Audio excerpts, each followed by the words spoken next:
behind every difficulty and trial in life, there is a divine purpose. And my job was to find what it was. So I turned to God and I prayed and prayed some more. I wasn't able to sleep. And then the idea of helping children came. Basically, a friend said, hey, there's a lot of orphans, 25,000 new orphans just in my hometown. Then I thought, what do I know about orphanages and nonprofit? I had no clue. I know how to sell Pantene shampoo, but had no idea. However, I think because the pain was too deep that it just completely transformed you. I felt like writing a check is not going to heal me. I needed to do something long-term. I needed to do something strategic. I needed to do something that I can put all my energy, my talents, and my heart and my soul into. Thank you so much, Dian, for joining me today for another episode of Confessions of Successful Asian Women. Thank you so much, Alia. It is an honor to be included. I hope that my story will be able to inspire. Dian, tell me about yourself. Tell me about who you are and what you do.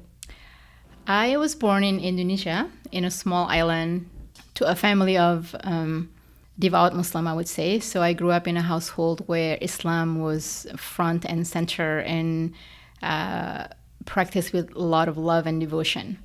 At the age of 15, though, I left my parents' home, which was very unusual, even for a guy in my culture. But the reason was because I wanted to become a doctor. And in order to do that, I had to move to a bigger city. And fast forward, I didn't become a doctor. I became an engineer, and then I worked for Proctor Gamble, probably one of the largest consumer packaged good in the world. And after working there for about a year, I was fortunate enough to be transferred to Cincinnati as a young expatriate. That's great. And tell us about Give Light. I think before I do that, I will have to backtrack a little bit. After, I think 8 years into my career, I felt that two things were missing in my life. Number one was children, and number two was a sense of purpose. All the glitter that I had, I was flying corporate jet to do recruitment and managing multi-million-dollar businesses. But sometimes at night I would find myself, crying for no reasons. And I think it's, in the end, you just have to know that success doesn't always translate into fulfillment. So after 8 years into my career, I walked away from something that, I had built all my adult life, and that wasn't easy. But I also believe that I don't want to be 60 or 70 and then look back that I haven't really lived my life. And I was just doing somebody else's dream. And I felt like at that time, my life was just a copy of a million other lives where you go to work every day and you kind of hate it. And you would going to the same meeting, discussing the same thing, but not really making a significant impact in the world. So I left my job. And the first thing I did that year with my husband, we went to Hajj. And I focused my prayer Hajj is the pilgrimage to go to Mecca. The pilgrimage for Muslims. Correct, which is mandatory once in a lifetime. So I did go to Mecca, and I remember focusing my prayers on these two things. Children whom I hope to raise to become beautiful human beings, and a purpose in life. After that trip, not immediately, a few years later, I was blessed with my first son on our 10th wedding anniversary. And I realized that God answered your prayers, not always in your own time, but his time is always perfect, right? And then after my second son was born, which was 16 months later, it was a surprise. I didn't specify the timing. So you got a 2-for-1. Correct. So after my second son was born, we already moved from Cincinnati here to Silicon Valley because my husband got a job here. And I was working at the mosque called MCA, Muslim Community Association. It is one of the largest mosques in the country, for sure, in the Bay Area.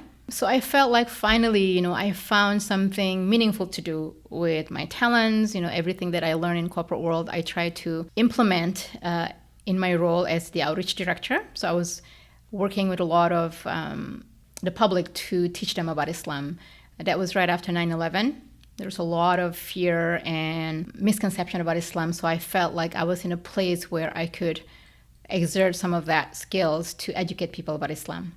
That, and then 2 children, a beautiful family. I felt like I finally have everything that I dream of in my life. And that's when the tsunami happened in December 26, 2004.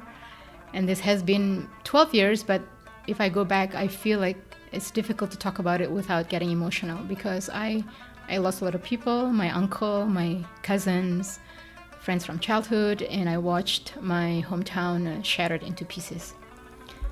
So it's a very long answer to your question. Because of that, I didn't question why this happened to me, but I started really looking into my life. How should somebody who has been blessed all her life respond to such a trial? And I believe that behind every difficulty and trial in life, there is a divine purpose. And my job was to find what it was. So I turned to God and I prayed and prayed some more. I wasn't able to sleep. And then the idea of helping children came. Basically, a friend said, hey, there's a lot of orphans, 25,000 new orphans just in my hometown. Then I thought, what do I know about orphanages and nonprofit? I had no clue. I know how to sell Pantene shampoo, but I had no idea. However, I think because the pain was too deep, that it just completely transformed you. I felt like writing a check is not going to heal me. I needed to do something long-term. I needed to do something strategic. I needed to do something that I can put all my energy, my talents, and my heart and my soul into. So that's when we decided, I think it was, I know for sure, it was January 8 at 11 a.m. 2005, where we came together with, I think, about 10 of my closest friends who reached out to me after the tsunami and said, let's do something. They sent me food and flowers and outpouring of support and love. As I mentioned, I work in the mosque, so people knew me and they knew that I am from that region. So I told them, this is all nice, but it is not going to change anything. It's not going to bring back people I've already lost. But how can we turn this strategy and this pain into something that will help others? So that's how Give Light started. Wow. I'm going to give you a few seconds.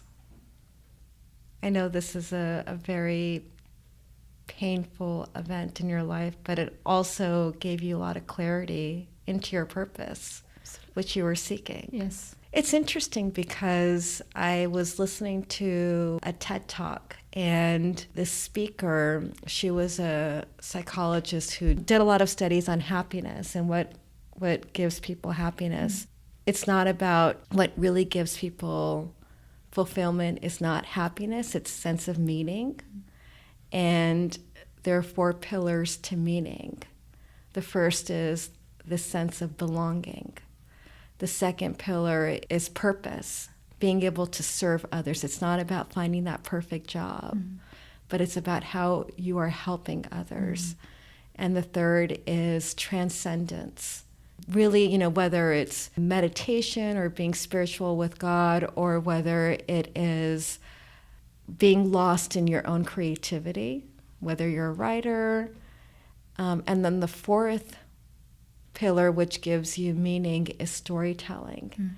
And I feel like all 4 pillars have kind of defined your own journey in your life. Is that correct?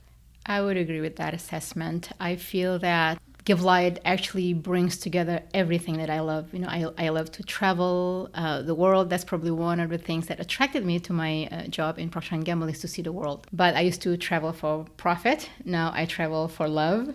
I travel to touch people's life and children.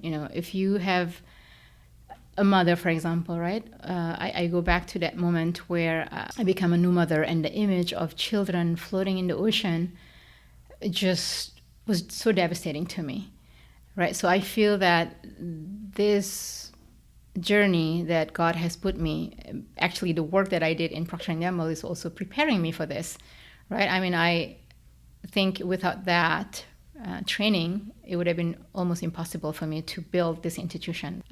So you talk about purpose, yes, definitely there. You talk about transcendent and connecting. So for me, this is one way to connect to our Creator, who's the most merciful, the most magnificent, who has blessed us with so much, but sometimes we only think about ourselves, our own family. At least in my case, I feel like, what have I done for him? How have I expressed my love for him? And one of his name is Rahman, meaning, the most giving, the most merciful, right? I think the way you manifest that is to also try to live that divine qualities.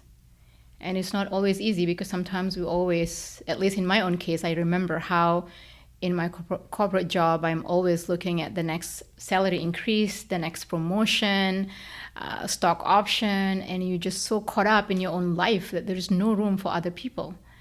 And now I wake up every morning and I think, how many more orphans can I save? You look at the world, it's a broken world that we live in. Rohingya children, Syrian, Yemen, Iraq, everywhere you turn.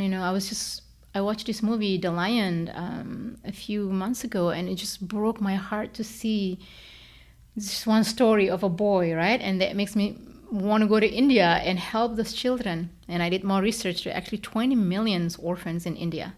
It's the number one country in the world with the most orphans. So I think when you know your destination, yes, there will be obstacles on the way, but when you know exactly where you want to go, you will overcome those obstacles. And the other thing I also wanted to share, one of the books that I read perhaps 8 times was The Alchemist, right? And the line that says, I love that book too. The lines in that book says, if you want something with all your heart, the entire universe will conspire to help you achieve it. So I felt like with Give Light, that has been my path. I felt like every day there's something who want to help me further and grow the work that we're doing. That's so true. But it's also going back to the storytelling. And I think you had the ability to reflect on all these events, how you mentioned that Proctor Gamble prepared you for this. And you were able to take a huge tragedy that happened with you, where you lost more than 40 family members, from my understanding, in the tsunami incident, and you were able to create purpose out of this. You said something that really resonated with me, and with the recent hurricanes that are going on, and we just had the hurricane in Florida and then the hurricane in Houston, that a lot of times people want to help. And they reach out to you and they ask you, like, how can I help? Yeah. But you mentioned something that it's not about writing a check. It's about being more specific. And in your case, you got really specific. You got so clear where you said to yourself, I'm going to open orphanages. How did you get that clarity? I think it's a combination of a few things, right? My soul was really restless in that setting before, so it was just trying to find its place. I forget to mention that in all that success, I actually had really bad insomnia. I was not able to sleep for a long time. And I think it's because you're looking for that one thing, one purpose. And then the second, I think, is because that pain was too big. It just awakened something in you that has always been there, but it was just dormant. I think I mentioned earlier, my background came from a family of, mashallah, religious people. One of my grandfathers actually spent his life taking care of orphans. And I used to spend weekend sitting on his lap, and he would remind me how blessed I am to come from, my background. But he also reminds me that, in the eyes of God, everybody is equal. So the orphans are not worse than you, and you're not better than them. And I think that feeling of compassion has always been there in my heart. But I never thought that I would spend my life dedicating the rest of my life, for a cause so beloved to God. And it is also one way, if you look at our heritage, our history, our own prophet, Muhammad sallallahu alaihi wasallam, peace be upon him, was also an orphan, right? So I felt like in that search of trying to find that connection with Allah, with the Prophet, and the laws, and knowing that there's so many children I think the clarity came into place. As I mentioned, my second son was just born. He was born in June. Tsunami happened in December, so he was 6 months old. My parents were here to visit me. And the moment we articulated the idea of helping the orphans, is almost unstoppable. I could not stop myself from working. You know, I work hard in Proctor Gamble, but that 1 year, I only stopped to pray, to take care of my family, to nurse my children, and the rest I just work maybe 24/7. But I never felt more alive in my life. I never felt more empowered because I could see the outcome, you know, when you can envision that dream, like beautiful homes where you build families, you recreate a sense of belonging for the children. It's just so beautiful. It's so beautiful, and you don't feel tired, you know, although I was exhausted physically, but because you are energized internally, I just felt so alive, and I feel like I could touch the sky. You found your passion. Absolutely. Absolutely. You've been to some really rough places, and you've been to Syria? I didn't go to Syria because it's not safe, but I went to a city called Reyhanli, which is the border of Turkey and Syria, and I could see the mountains of Syria. I could hear the bombing and things like that. You know, I would have gone to Syria, but I don't want to risk my own safety. So basically, I went as far as possible without risking my own safety. I went with a team of 6 or 7 of my team from the Bay Area. And describe that to me. Like, what was that like, being there in that environment? It's so scary. It is also confusing, I would say, because that city, for example, there's only 19,000 people who live in that city, but there's 120,000 refugees coming from Syria. And you see people, we went to visit homes. You say homes, but it's more like torn huts, you know, where you see men with no legs, no arms, victims of war. And it was just so heartbreaking to see how people live in such condition. Small places, no beds, just on the floor. And it was cold with no heater. And sometimes you feel almost like you're doing so little and the problems were so huge. But I also feel like, you know, you start small and you do whatever you can. And even if you save only, let's say, 100 lives out of 10,000, that still is a beginning, right? And you grow from there. So I think for me, it's a balancing between not getting overwhelmed and defining my sphere of influence and just trying to do the best of it I can with excellence. That keeps me moving forward and making progress and growing. Otherwise, someday you wake up and you look at the statistics, 150 million orphans in the world. You know, how many lifetimes do I need to solve all that problem? But then again, God will not ask you to solve all that problem. In the Quran, there is a verse that says, if you save one life, it is as if you have saved the entire humanity. And if you take one life, it is as if you have killed the entire humanity. So I keep going back to that verse, saying that this is the best that I can do. And when I go to bed at night, you know, completely exhausted, beyond words, and I know that I have done my best, those are my best days. That's amazing.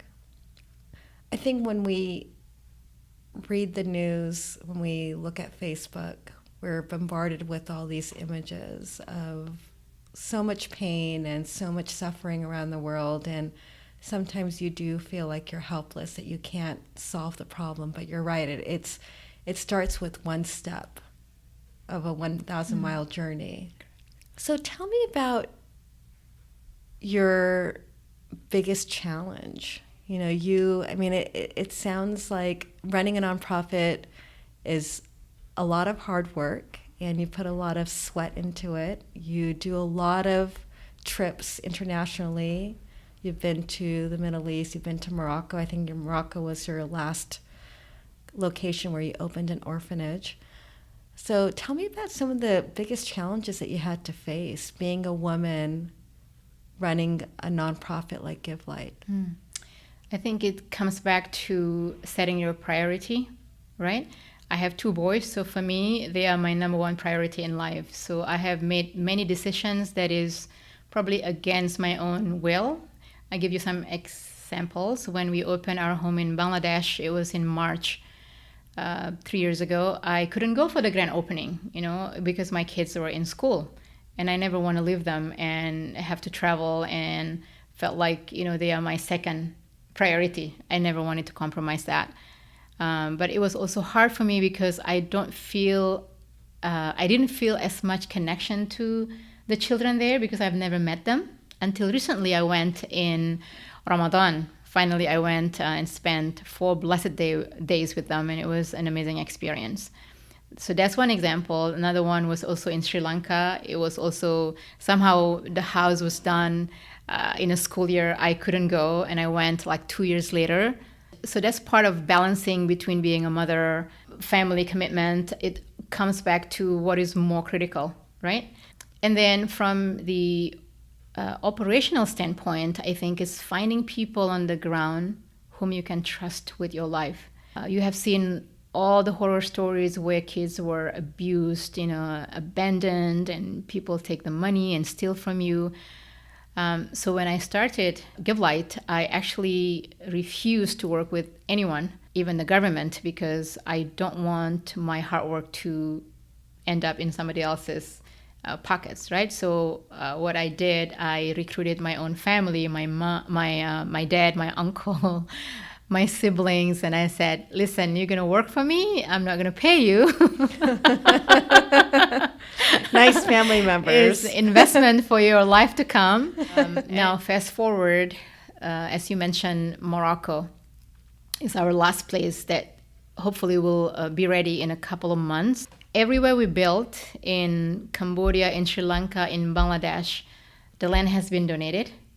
So it creates two things. Number one, sense of ownership.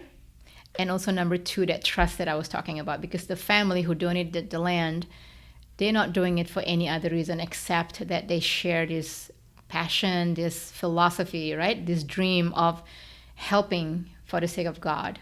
That gives you your immediate credibility, and eyes and ears on the ground, because these people then become Give Light family. And without that, it will almost, I would say, be impossible to run something where you can sleep at night and knowing that the kids are being treated with dignity and love, right? And after Morocco, we are going to expand to Cape Town.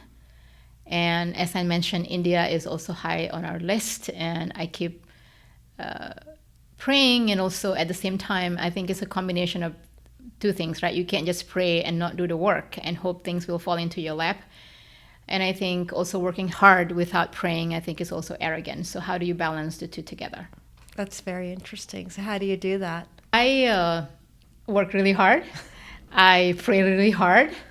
And it's amazing how God sends people into your life. Like every day, even we get people who want to volunteer, people who wanted to donate, even online. I think with technology, one of the nice things is people do Google search. So I got people donating from Florida all the way, for example. I have never met because they did a search and they wanted to do something similar and they found Give Light. We have probably in the last 3 months about 100 volunteers from all over the world.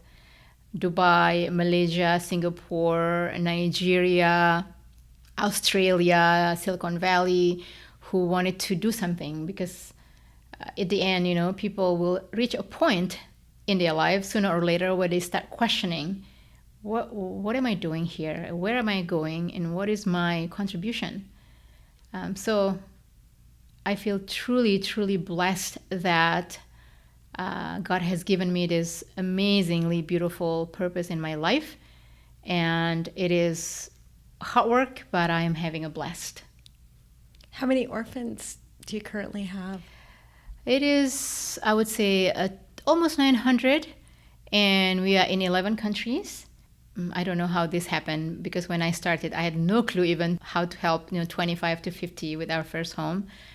But now I'm aiming for 10,000 in 10 years, hopefully. Wow. Did you ever face any stereotypes being a Asian woman in the field that you're in? Very good question. I think probably not overtly, but there's always this perception people have, right? For example, in a setting of corporate world, that we are submissive. The communication style, I think, is very different. Leadership style is also very different. But I think when you produce result, people will respect you. Even in corporate setting, I would say that at the end of the day, people want to see, can she deliver on volume and profit commitment, right? And if you're good at what you do, people will look past that. That's how I feel. And with Give Light, we have people who support our work from all kinds of persuasion in terms of religious beliefs. Even atheists support the work, because I think if you have a good moral compass, helping others is not just something that a religion teaches you, but as a human being, it feels right and it feels good to be able to help. I think now, especially, there's a lot of conversation and dialogue about stereotypes in the tech industry for women. Mm-hmm. And I think for Asian women in particular, there's a bigger barrier to cross. And you're right, I think that most Asian women have the perception of being timid, submissive. And I wonder if that was ever an issue for you, and especially being in countries where there's a patriarchal culture. I wonder if you ever had to face challenges in patriarchal societies. I think I've been really blessed that I never sort of being treated because, of my religion, my ethnicity. And I feel that if you operate based on principle, people will respect you regardless of who you are. And I never want to change my style. I think you can still be feminine, you can still be gentle, but be assertive and be decisive as a leader. Because sometimes it's very difficult, especially when you are leading a group of, 100 volunteers, people have their different opinions. And I think that's hard. It's difficult, especially if most of them, you don't even pay them to work for you. But I feel that with this work, people come because, number one, they are drawn to the cause and they want to do their best. So I always look deeper, and I always operate on the assumption that everyone wants to do their best, and I empower people. And I think when you value people and say, hey, this is what we want to achieve, and acknowledge that they are smart, and don't tell them so much about how to get things done, right? If you are clear on your objective and your strategy, let people execute and give credit, generously. And I enjoy that. I feel like, I work not because I want to seek validation from anybody. That was probably the case when you work in corporate world, right? I mean, the whole premise of, proving yourself, trying to work really hard to say that, hey, I deserve that promotion to the next level. That's the whole concept. But in this work, you go back to what is your intention? Who is it that you're trying to please? And I am not trying to please anybody. I am trying to do my very best for God, who has blessed me beyond what I deserve. And I think when you operate with that philosophy, people feel that this is what I want to be a part of. I have an amazing team of talented people, amazing, they're executives with VPs in Silicon Valley, so smart people who want to achieve great things. So why do I have to worry about telling them how to get things done? I'll tell you, for example, this walkathon coming up on the 21st, I have about 12 amazing women running the team. I don't even join the conference call. And they have conference call, every once a week, because we're moms, right? So we do things in our pajamas when our kids are in bed. But we are very, very specific and very clear in terms of what we want to get. We say, hey, we want 400 to 500 people coming. Babies, grandfathers, mothers, we don't care, and we are going to run. And when people are clear about what we want to achieve, then again, I go back to that analogy. When you know your destinations, you try to go there in a straight line. But if there are obstacles, you'll find a way to go around it. And people feel empowered. And before you know it, the 21st comes and the team will never disappoint. In fact, many times they exceeded my expectations. What advice would you give women, rising young professional Asian women? I think to always be true to that inner voice. Don't ignore it, because sometimes what happens is that we are so caught up in the noises of the outside world, the expectations from our parents, our societies, and then you sort of ignore that voice inside of you. That voice is authentic, and you should always listen and try to know your strengths. What are you really good at? Everybody was born with that innate ability to, I think, do great things. But sometimes because we, for example, our parents want you to be a doctor and you don't want to be a doctor.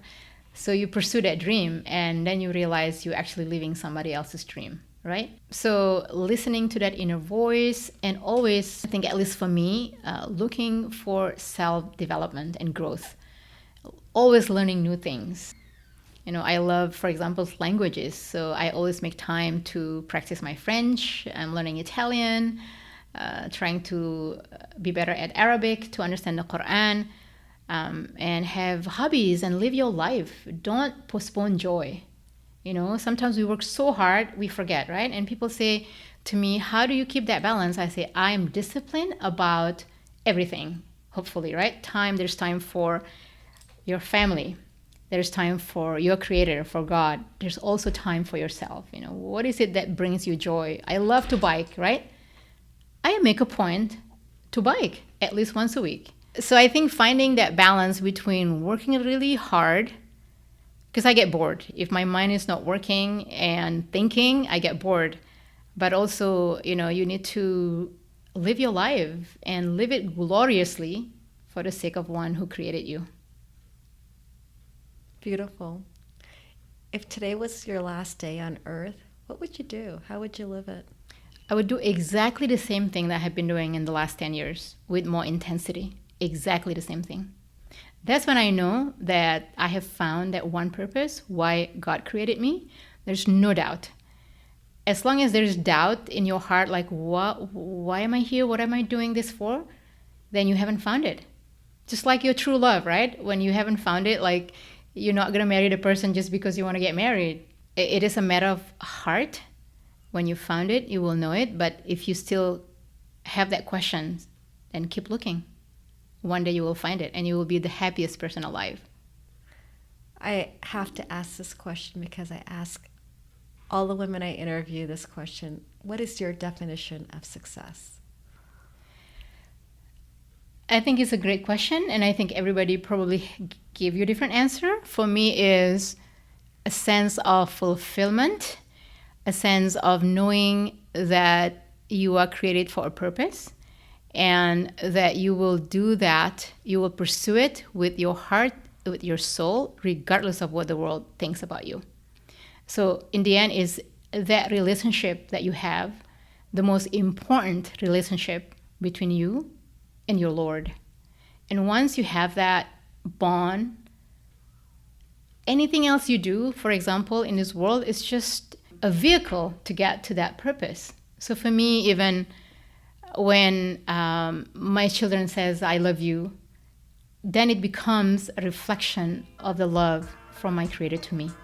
And when I feel love towards my family, my children, it's just a shadow of that beautiful, magnificent love that our soul yearns for. Wow. Do you find that your relationship with God has evolved over time? Absolutely. Absolutely. I know that I have loved Him since I was born.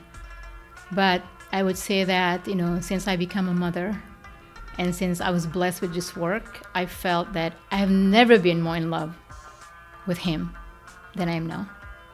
And that is the greatest feeling.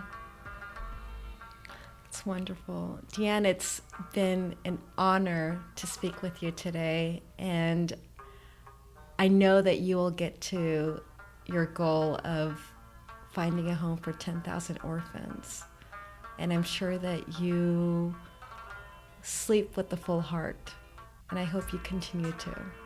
Thank you so, so much for listening to my story. And I do feel that at night, my insomnia is gone away. And when I wake up, I felt so alive with new purpose and new dreams. And hopefully my story will inspire people to know that, behind every tragedy, there is something that you could do about it that will bring you perhaps, the ultimate joy in your life. It's all about changing the story. Thank you so much, Dian. Thank you, Alia. Have a wonderful day, everyone. Thank you.